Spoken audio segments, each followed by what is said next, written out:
Hallie, don't be dramatic. If you're going to be incapacitated, you need to transfer the $4,200 right now. I can't have my card declining in first class. Those were the first words my mother said to me while I was strapped to a backboard with 3 broken ribs. She didn't ask if I was alive. She didn't ask about my baby. She just sighed over the noise of hairdryers and demanded her monthly allowance. As the call disconnected, I looked at the blood on my hands and realized the truth. I wasn't her daughter. I was just her wallet. Drop a comment and let me know where you're listening from and what time it is for you right now. I'd love to know who is part of our community. I didn't scream. I didn't throw the phone across the trauma bay. In the emergency room, panic is a luxury you can't afford. When a patient is bleeding out, you don't cry about the blood. You find the source, and you apply pressure. I lay there on the backboard, staring at the fluorescent lights, and my training took over. My body was broken, but my mind had never been clearer. The bleeding wasn't just internal, it was financial. And for the first time in 29 years, I knew exactly how to stop the hemorrhage. The paramedic, a kind woman named Sarah who had held my hand during the extraction, leaned over me asking if I needed her to call my husband or a friend. I told her no. I just needed my phone. She hesitated, looking at my trembling hands. But she handed it back. She probably thought I was looking for comfort. She didn't know I was looking for a kill switch. I opened my banking app. My thumb hovered over the screen, steady despite the tremors running through the rest of my body. I didn't navigate to the transfer page. Transferring money takes time. I didn't have time. My mother was standing at a checkout counter somewhere in a salon, expecting my money to flow like water, just as it had for nearly a decade. I went to settings, and then to overdraft and guarantor protections. 9 years ago, when I was 20, Pamela had convinced me to link my high-limit account to hers. She called it a safety net for emergencies. But over time, that safety net had become a hammock she lounged in. Every time she swiped her card for something she couldn't afford, my account automatically covered the difference. No declined cards, no embarrassment, just a silent, invisible transfer from my hard work to her luxury. I looked at the status bar. Active. Linked account. Pamela Miller. I thought about the $4,200 she had just demanded. That wasn't a request for help. It was a demand for rent on a space in her heart I had never actually occupied. I thought about my baby, waiting for me, while my mother worried about her first-class seat. My compassion had been a luxury she had overdrafted for years. Today, the bank was closed. I tapped revoke authorization. A warning popped up asking if I was sure. The doctor stepped up to check my pupils, asking if I was in pain. I whispered that I wasn't anymore. I pressed confirm. The screen refreshed. The little green dot next to my mother's name turned gray. Status. Unlinked. It was done. I didn't move money. I simply stepped out of the way and let gravity take over. I closed my eyes and visualized the moment that was about to happen. She would be walking to the front of the salon, handing over that platinum card with the arrogance of someone who had never paid a bill in full. She would wait for the beep. But this time, there would be silence. I finally let the nurse take the phone from my hand and told her she could give me the pain meds now. I had taken care of the emergency. The morphine drip hadn't started yet, but the adrenaline was doing a fine job of keeping me lucid. As I lay there waiting for the nurse to return, my mind drifted to a spreadsheet. I closed my eyes and the numbers scrolled behind my eyelids, crisp and black against the darkness. It wasn't just the $4,200 she demanded today. That was just the monthly subscription fee for being Pamela Miller's daughter. I started doing the math, calculating the cost of my own exploitation. The base rate was the mortgage on their downsized condo, which was $2,500 a month. Then came the country club dues, which she claimed were essential for networking even though she hadn't worked a day in 20 years. That was $800. And finally, the medical insurance. $900 a month for a premium policy because Pamela was always convinced she was dying of something vague and expensive. $4,200 a month. Every month. For 9 years. I did the multiplication as the IV fluid finally hit my vein. 4,200 times 108 months. $453,600. Nearly $500,000. I could have bought a house. I could have funded a college trust for my baby. I could have traveled the world. Instead, I had purchased a decade of silence from a woman who couldn't be bothered to pause her hair appointment while I was bleeding out on a stretcher.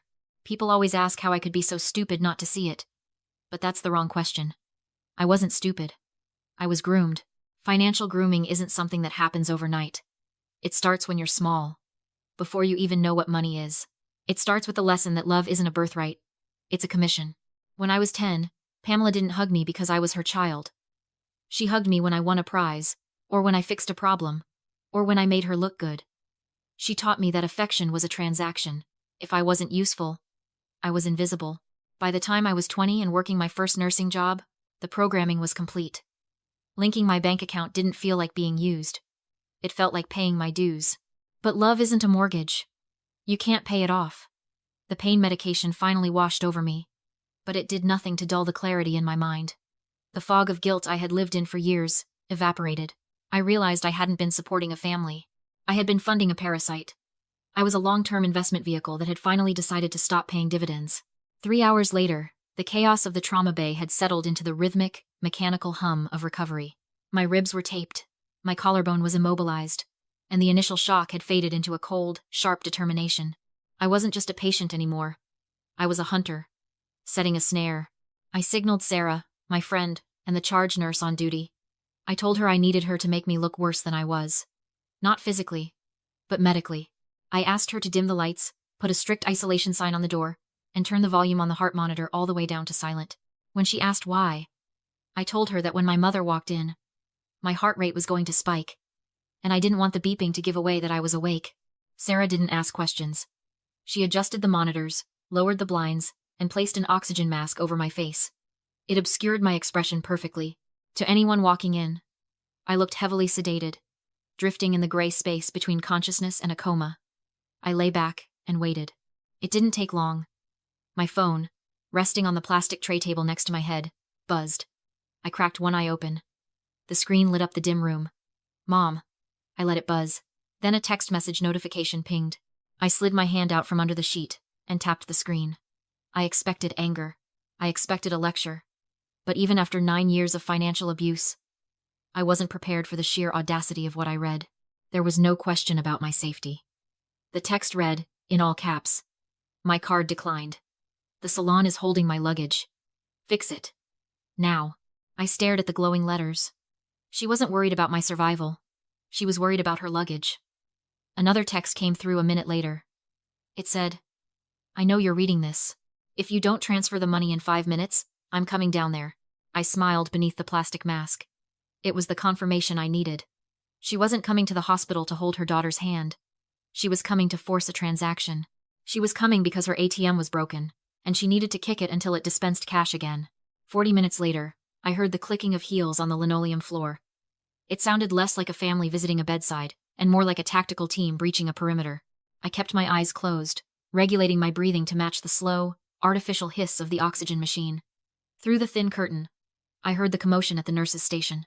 The young receptionist tried to stop them, saying I was in strict isolation. Then Pamela's voice cut through the air, sharp and entitled. She declared she was my mother and introduced Mr. Sterling, our family attorney. She threatened to have the hospital's accreditation under review if they were denied access. It was a masterclass in weaponized bureaucracy. The receptionist crumbled. I heard the buzz of the security door unlocking. They were inside. The curtain ripped back. I felt the air pressure in the room change as 3 people crowded into the small space. There was no gasp of shock, just the rustle of expensive fabric and the click of a briefcase latch. My sister Rebecca commented that I looked like a mess. Pamela snapped at her to focus and asked if I was sedated enough. Mr. Sterling, the lawyer, confirmed I was on a heavy morphine drip and wouldn't feel a thing. I felt a hand on my arm. It wasn't gentle. Pamela grabbed my wrist and lifted my limp hand from the bedsheet. She manipulated my fingers, wiping my thumb with a wet wipe. She asked if the file was ready. Sterling recited the document name, Power of Attorney for Medical Incapacitation. He explained that once they had the biometric signature, they could access the accounts immediately to manage my affairs, including reinstating the overdraft protection and transferring the liquid assets to a trust under their control. I lay there, paralyzed by a rage so hot it almost burned through the sedation act. I wasn't a daughter to them. I was a locked safe, and they hadn't brought the combination. They had brought a drill. Rebecca urged her to press my thumb now, saying she had the tablet ready. I felt the cold glass of a screen press against the tip of my thumb. My mother was squeezing my wrist, forcing my print onto the sensor to sign away my life. Just as the tablet screen began to glow, expecting the final biometric confirmation, I ripped my hand away from my mother's grip. "Get your hands off me." My voice wasn't slurred. It wasn't weak. It was commanding. Pamela shrieked, stumbling back. Rebecca dropped the tablet. Mr. Sterling froze. I sat up, pulling the oxygen mask off my face. The sedated daughter was gone. The woman who paid their bills for 9 years was gone. I looked directly at my mother and told her I heard everything. The transfer. The trust. The fact that she was more worried about her luggage than my internal bleeding. She stammered that I was faking it. I told her I was protecting myself. And that now, I had a witness. The door burst open again. Grandpa George entered with the hospital administrator and 2 security guards, moving with the authority of a judge. He ordered the lawyer away from me and slammed a blue folder onto the tray table. A medical power of attorney I had signed years ago, naming him, not my mother, as decision-maker. The administrator confirmed I was awake, legally protected, and that Sterling's attempt to move assets was invalid and dangerously close to criminal coercion. Sterling took one look at me, the document, and the guards, and backed down fast, claiming he'd been misinformed. Pamela shrieked that I'd tricked them. My sister grabbed his arm, begging him to stay and reverse the transfer. Sterling demanded a $5,000 retainer. Rebecca shoved a platinum card at him. I smiled. It was my supplementary card. He swiped it. Declined. I calmly explained I'd removed her as an authorized user an hour earlier. The card was worthless. Sterling scoffed and walked out. Grandpa ordered security to remove Pamela and Rebecca, calling my mother a trespasser as they dragged her into the hallway. She texted me through the glass, threatening to sue over the $453,000 she'd taken. I replied clinically, if it was a loan, I'd issue a recall. If a gift, she'd sign a tax waiver today. Which was it? Her answer came fast. It was rent. Payment for raising you. My income. Got her. I reported her to the IRS, attaching the screenshot and 9 years of transfers unreported income. Nearly $500,000. 18 months later, they seized her accounts, placed a lien on her condo, and auctioned it off to cover taxes and fraud penalties. My mother now works retail. Rebecca is negotiating a plea deal for credit card fraud. Then an envelope arrived from the Treasury Department.